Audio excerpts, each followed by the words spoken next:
Alright, ladies and gentlemen, this is Ty Bru, 10-year brink. We're going to do something similar to an unboxing, lack of a better term. We're going to take On The Brink, released 10 years ago, and we're going to open it up. I've been keeping at least one copy for the 10-year anniversary to open up on the 10th year anniversary. Over 10 years ago, we got 1,500 of these joints. We got them, pushed them out, got a hell of a lot of buzz, jump started. MTTS is a label. So go ahead and check it out because it's going to be open soon. I do want you to check out what it says right there. You can read it. If you can't, I'm gonna say it. We put a little stamp on there. Mental advisory, not parental advisory. Mental advisory. This disc does not contain lyrics that degrade women or children. The lyrical violence is only directed towards whack MCs. That's a little funny little comedic but true statement on there. Because we did want to be more positive than not. But we still wanted to be very angry and violent at the same time. But we weren't trying to downplay another gender, and especially children. So anyway, get a good look at it one more time. That autofocus is killing me. Ty Bru, On The Brink. We got some beats playing from the record. Let's hope my phone don't mess around the ring.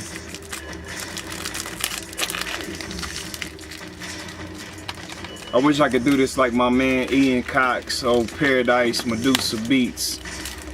They'd be adding some kind of funny commentary, but I'm just gonna do it. You know, this is a 10-year disc just being opened up. You know, a lot of people don't do that no more. Shrink wrap it. We're gonna do it every time, and it still get that little crack like a lot of your discs used to get when you got it at Best Buy, FYE, disc jockey, whatever. So that's, you know, that's official. All right, we got this, and we opening it up right now. That joint.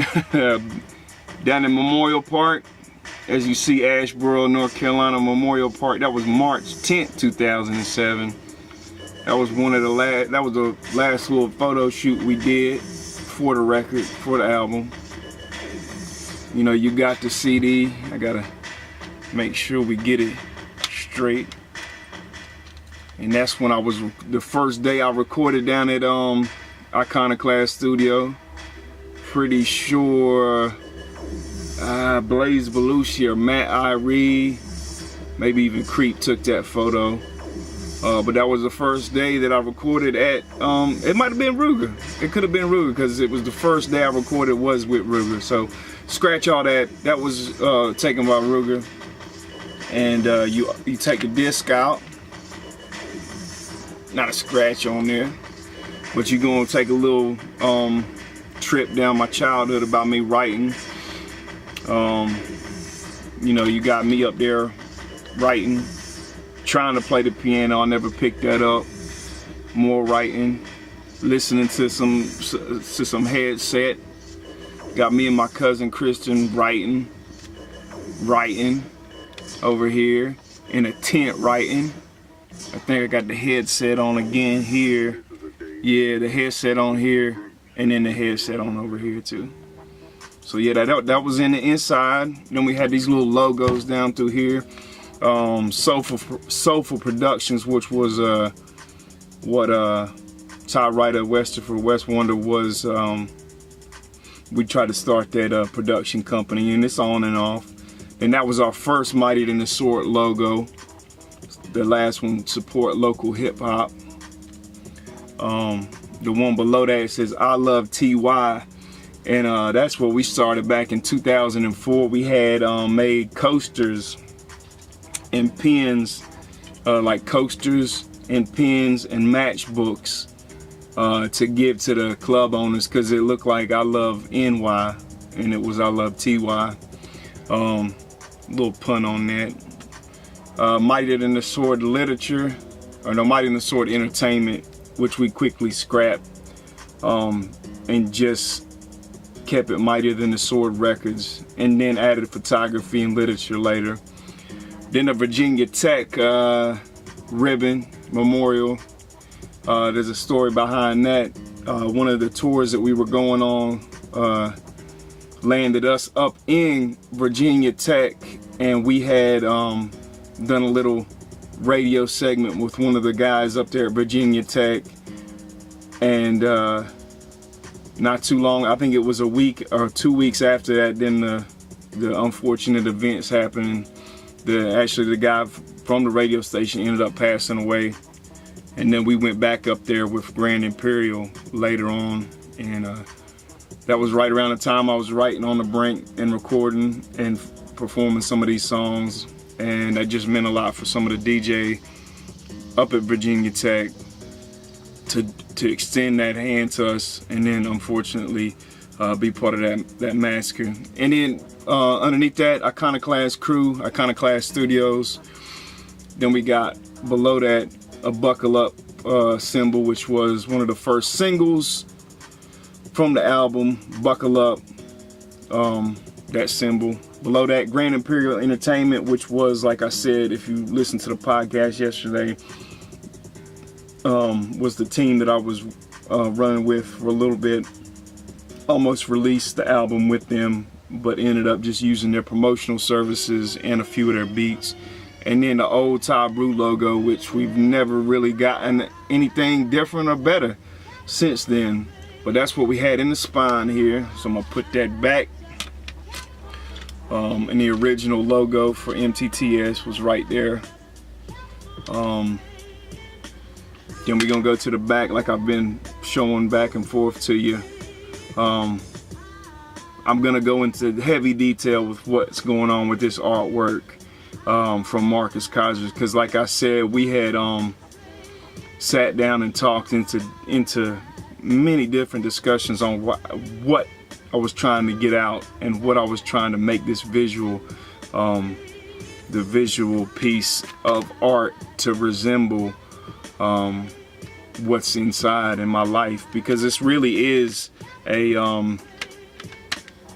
wide open door to me and who I am. There's nothing hidden in here. It's who I was until that until I released it. Everything from growing up to the point I've recorded the very last song. So all right, we got this right here, and we got like I said before, this is Memorial Park. There's a couple of the triple threats on there. My man Fresh in the front, Creep in the back there. But yeah, that was one of the cats that I came back home with when we started making music. I'd known them all my life. Somebody that you know, everybody around the way look up to. Being born and living on Elm Street for a little bit, I ran into him in the Massey's, and he was definitely, it was a no-brainer when I moved back home. I was like, man, I need to work with this cat. And Creep over here, always a lifelong friend too, and just trying to give back to the community, because at that time it was, you know, Asheboro was in a transitional period. But anyway, all right, we're gonna open it up. It was a triple fold joint, so there's, I guess, six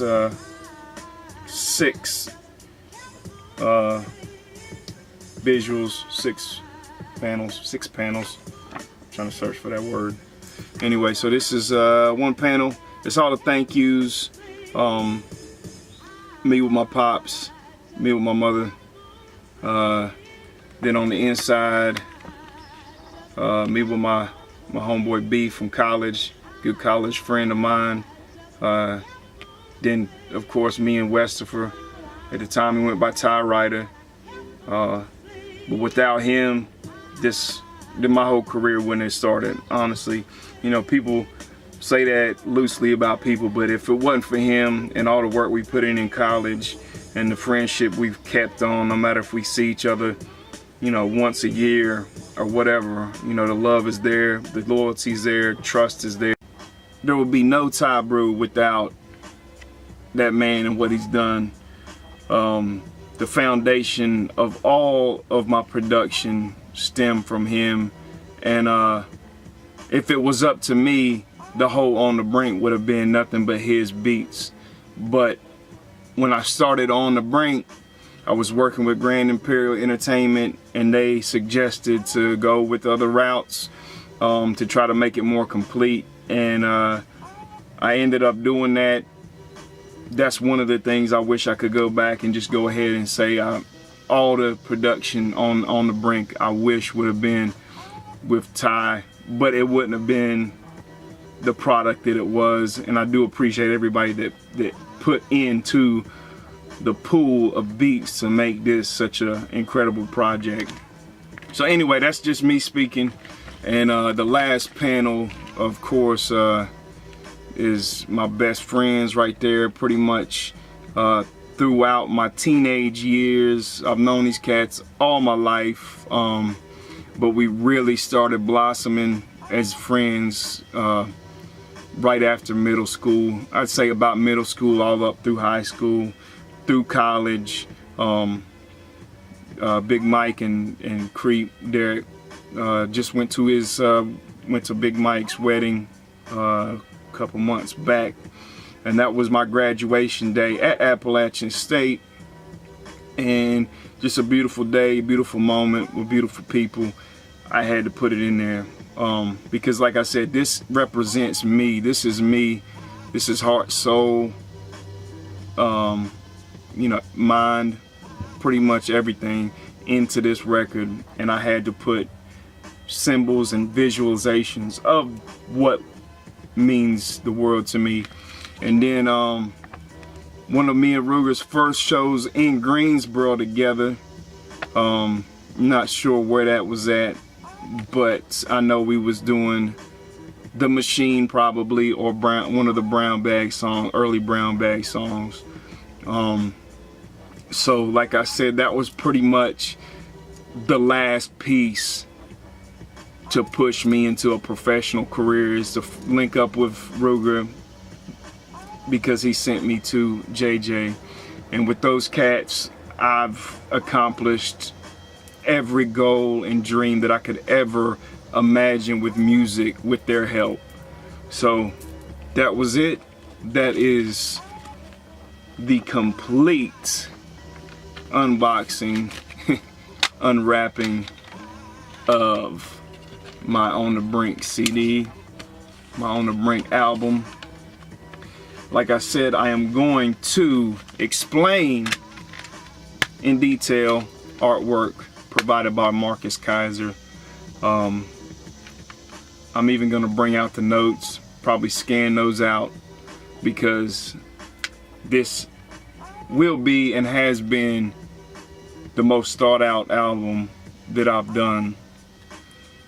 My favorite album is hardcore hip hop, but that's another day, for another day. Anyway, you have now been unboxed Mr. On The Brink from 2007. 10 years ago, you're watching the 10-year Brink. This is July 11th, 2017. 10 years ago, we released this to the public. I remember going up to Hams on High Point Road, dropping it off with Ruger, man, and being like, blam, thinking I was the man. Here it is, here what you waiting for. And then we would have everybody on that horseshoe bar like buying that record. And then we had a show later on. And then we had, man, we had interviews from Paris to South Africa, like I said, Morocco. Man, it was something else. On The Brink, 10-year Brink. I'm gonna stand up and show you the shirt again. Got the hat. I don't know if you can see it. I'm proud as hell of this accomplishment. Mightier Sword started from this, and we still growing. We still doing great things. This is in phase 3. Hopefully another On The Brink is gonna come out soon by somebody tenacious. Marshall Alexander, Blaze, Jay Bryant.